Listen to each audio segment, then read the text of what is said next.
రాజన్న సిరిసిల్ల జిల్లా వేములవాడలో కాంగ్రెస్ పార్టీ నిరసన కార్యక్రమాలు కొనసాగుతున్నాయి.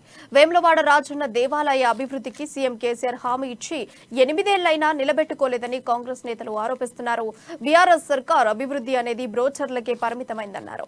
వేములవాడ పట్టణ అభివృద్ధిని చూపిస్తారా అని స్థానిక ఎమ్మెల్యేకు కాంగ్రెస్ నేతలు సవాల్ విసిరారు.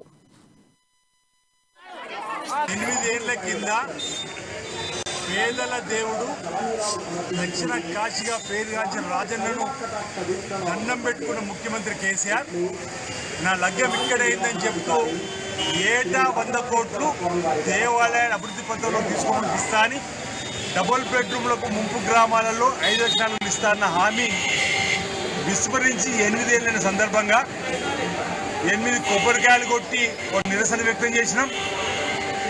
నిన్న 8 కోడెలను స్వామివారి సన్నిధిలో కట్టేసి నిరసన వ్యక్తం చేసినాం. ఈరోజు 8 బెళ్ల ముద్దలు పంపిణీ చేసి ఈ ప్రభుత్వానికి జ్ఞానోదయం కలగాలి రాజన్న అని చెప్పి ఈరోజు మేము వేడుకోవడం జరిగింది.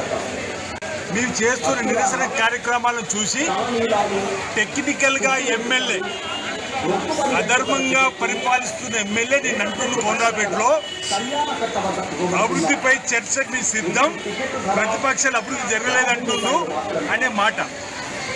ఈ రాజన్న తంతల మీద మేము కూడా అభివృద్ధిపై బహిరంగ చర్చకు సిద్ధమంటున్నాం. 8 ఏళ్ల కింద పేదల దేవుడు దక్షిణ కాశీగా పేరుగాంచిన రాజన్నను దండం పెట్టుకున్న ముఖ్యమంత్రి కేసీఆర్ నా లగ్గం ఇక్కడైందని